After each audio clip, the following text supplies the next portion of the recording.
जय गुरुदेव। गुरुर्ब्रह्मा गुरुर्विष्णु गुरुर्देवो महेश्वर गुरुर साक्षात पार ब्रह्म तस्मै श्री गुरुवे नमः। गुरु क्या है? गुरु तत्व क्या है? आइए जानने का प्रयास करते हैं। जैसा कि हम सभी को पता है कि गुरु जो मार्गदर्शन करे, जो अंधकार को प्रकाश में बदले, पर बात को थोड़ा और गहराई से स्पष्टता से समझते हैं कि गुरु क्या है। और गुरु में भी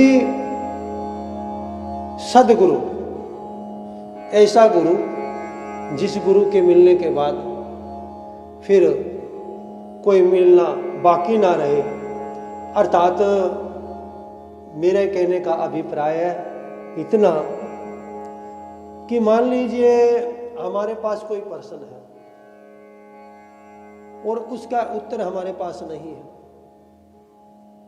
अब उसका उत्तर हमें जानना है, तो जो हमें उसका उत्तर बताएगा, बात बड़ी समझने की, जो उत्तर बताएगा वो उस विषय में हमारा गुरु हो गया। अर्थात उसने हमें उत्तर बता दिया। उत्तर ना मिलने के कारण से मन में व्यथा थी। कई बार जीवन में ऐसे प्रश्न आते हैं जिनका हमारे पास कोई उत्तर नहीं होता, और बिना उत्तर के हम उन कार्यों को नहीं कर सकते। उत्तर तो चाहिए चाहिए, और उत्तर जो भी हो वो शब्द रूप में ही मिलता है। और गुरु भी हमें शब्द रूप से ही ज्ञान करवाता है। पर एक ऐसा गुरु मिल जाए हमें जो देह रूप से पर हो, इस विनाशकारी देह से पर हो। अर्थात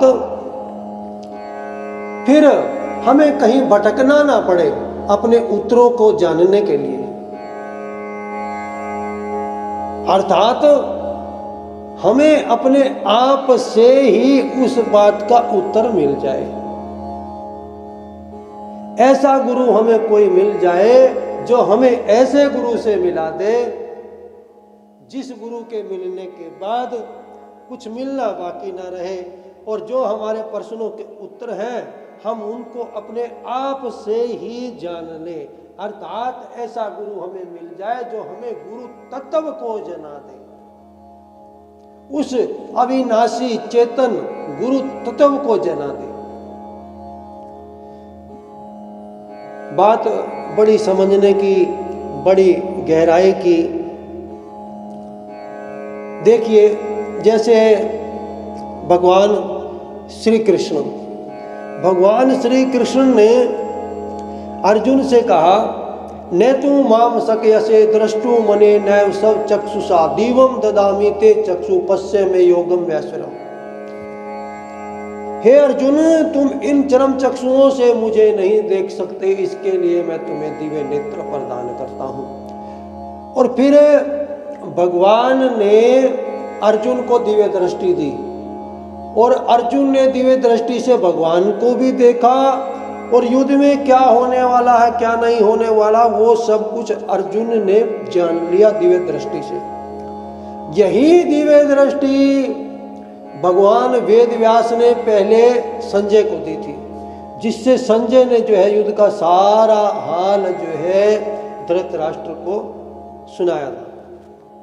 बड़ी ध्यान देने की बात। इसी को हम ध्यान भी बोलते हैं। जब हम ध्यान लगाते हैं, ध्यान अवस्था, अर्थात हम उसका ध्यान लगा रहे हैं जो प्रत्येक प्रश्न का उत्तर है, जिस प्रकार से हमारे ऋषियों ने खोज की, मंत्रों की, व्याकरण की, चरक संहिता, आयुर्वेद की, कितना हमारे ऋषियों ने हमें खजाना दिया है। क्योंकि हमारे ऋषि जो है वो ध्यान लगाते थे और उनको उस गुरु तत्व की प्राप्ति थी, जिस गुरु तत्व के मिलने के बाद कुछ बाकी नहीं रहता जानना पाना, और वो ध्यान लगा करके उन प्रश्नों का उत्तर जान लेते थे। वो बैठ करके ध्यान लगाते थे और ध्यान के द्वारा फिर अपने उन प्रश्नों के उत्तर को जान लेते थे। जैसा कि बताया भी गया है, ध्यान का भी अपना एक तरीका होता लगाने का। ध्यान के लिए सबसे जरूरी है एकांत। जब तक एकांत नहीं होगा तब तक हम सही तरीके से ध्यान नहीं लगा सकते। और मन की एकाग्रता, विशेष मन की एकाग्रता, हमारा मन एकाग्र हो जाए। तो आज हम विषय लेंगे कि हम किस प्रकार से ध्यान लगाएं नाम जप के द्वारा, अर्थात सरल साधन। ध्यान लगाने का एक सरल साधन है भगवान का नाम जप। ये तो आप सभी को पता ही है कि जब हम ध्यान लगाते हैं तो मन में जो दूसरी वृत्तियां होती हैं, जो दूसरी बातें होती हैं, हम उनको भुलाने की कोशिश करते हैं। क्योंकि जब हम ध्यान पे बैठते हैं तो तरह तरह की वृत्तियां हमारे मन में आती हैं। कभी मन इधर जाता है, कभी मन उधर जाता है। लेकिन यहाँ एक विशेष ध्यान देने की बात है, अनुभव की बात यह है कि आप जो भगवान का नाम जपते हैं उसको जपना शुरू कर दीजिए। आंखें आपकी बंद रहनी चाहिए। ध्यान आपका आज्ञा चक्कर में एक ही केंद्र बिंदु पे लगा रहना चाहिए, बिल्कुल एक ही केंद्र बिंदु पे एकाग्र, बिल्कुल एकाग्र। ये पूरा अनुभव का ध्यान है।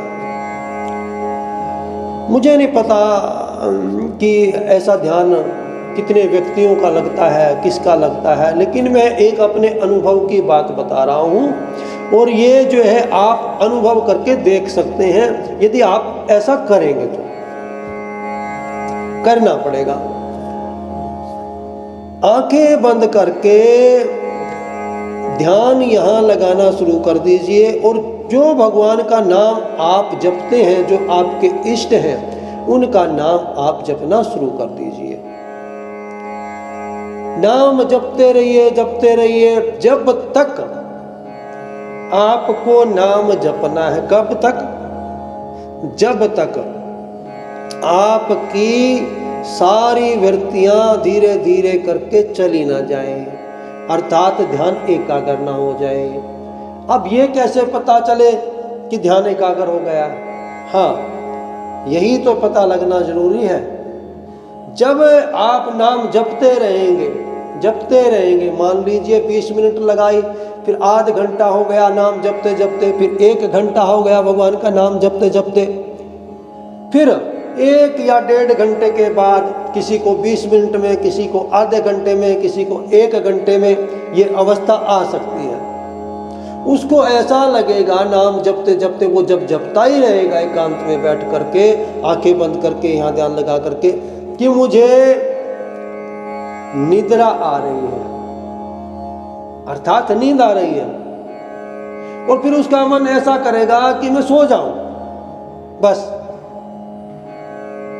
ये एक ऐसी अवस्था है जिस समय आपका मन एकाग्र हो चुका है और आप दूसरी वृत्तियों को भूल चुके हो। देखिए, हमें निद्रा उस समय आती है जिस समय हमें कोई वृत्ति नहीं रहती। जागृत में भी 3 अवस्थाएं रहती हैं, जागृत, स्वप्न और सुषुप्ति। इसी प्रकार से जब हम सोते हैं उसमें भी एक स्वप्न अवस्था होती है और एक सुषुप्ति की अर्थात निद्रा की अवस्था होती है। और जागृत अवस्था में तो सब हमें आभास होता ही है।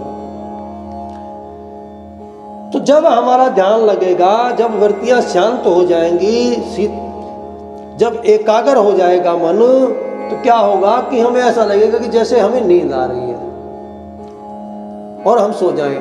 उस समय हमें सावधान होकर के यहाँ ध्यान लगाना है और नाम जपते रहना है। बड़े अनुभव की और बड़ी गहराई की बात बता रहा हूं मैं। फिर एक पल ऐसा आएगा आपको कि कुछ सेकंड के लिए आपका ध्यान लगेगा,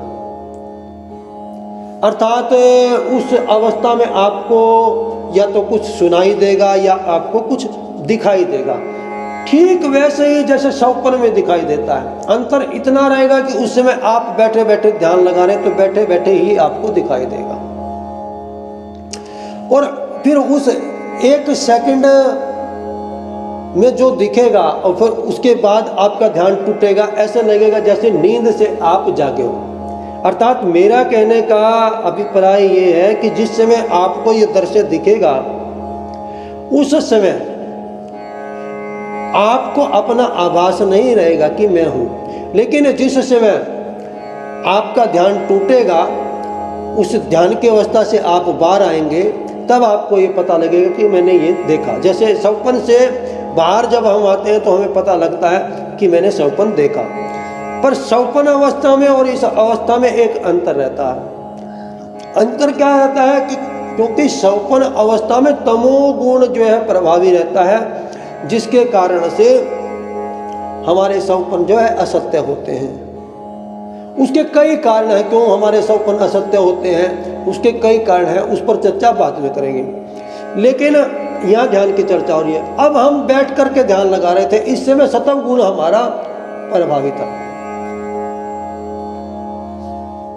इस प्रकार से जब ध्यान लगाते लगाते ये अवस्था आ जाए निद्रा के जैसी, और फिर बैठे बैठे एक सेकंड में कुछ दिखाई दे जाए, लेकिन वो दिखेगा बिल्कुल स्पष्ट, जिस प्रकार से स्वप्न में दिखता है या जिस प्रकार से हम दूसरा दृश्य सामने जागृत अवस्था में देखते हैं, इसी प्रकार से वो बंद आंखों से दिखेगा। एक सेकंड के लिए दिखे, 2 सेकंड के लिए दिखे, वो आपके ध्यान के ऊपर निर्भर है, आप कितना ध्यान करते हो। फिर जब ये दृश्य दिखेगा तो मैं आपसे कहता हूं, आप उस बात को लिख लेना, आप उस बात को लिख लेना, और फिर देखना कि आने वाले कुछ दिनों में जो आपको दिखा वो सत्य होता है या नहीं। यदि वो सत्य होता है तो आप ये बात समझना, वो आपको कोई घटना दिखाई दी हो या आपको कोई आवाज आई हो, वो सब जो है आपको क्या दिखाई देगा वो आपको पता लग जाएगा। यदि वो सत्य हो रहा है तो आप ये समझ लेना कि आपका ध्यान लगा है, और यदि वो सत्य नहीं हुआ तो आप समझ लेना कि आप मनोभाव में हैं। लेकिन यदि आप उस अवस्था तक जाना चाहते हैं तो कम से कम आपको 1 घंटा या 1.5 घंटा बैठ करके आज्ञा चक्कर में ध्यान लगाते हुए जप करना पड़ेगा, तब ये अवस्था आएगी। नहीं तो ये अवस्था आने वाली नहीं है। अर्थात मेरा कहने का अभिप्राय इतना है कि इतनी देर कोई जप पे बैठता नहीं, ध्यान लगाने के लिए बैठता नहीं, और इसलिए ध्यान लगता नहीं। आप चाहे कहीं घूम लो ध्यान सीखने के लिए, आपका ध्यान बिल्कुल भी नहीं लगेगा। आपका ध्यान कोई नहीं लगवा सकता। आपका ध्यान आप समय लगा सकते हो, और उसके लिए आपको समय को ही जो है मेहनत करनी पड़ेगी, समय को परिश्रम करना पड़ेगा। आपको कम से कम 1 घंटा ध्यान लगाना पड़ेगा जप करते हुए, तब जा करके आपका ध्यान लगेगा। और ये मेरा बिल्कुल प्रैक्टिकल अनुभव है। इसी प्रकार से ध्यान लगता है और फिर जो दिखता है वो सत्य होता है। जब बार बार आप देखोगे इस प्रकार से और बार बार आपकी देखी गई बात सत्य होगी, तब आपको इस बात का प्रमाण मिल जाएगा कि मैं आपको जो कह रहा हूँ वो सत्य कह रहा हूँ। जय जय श्री राधे, जय जय श्री श्याम।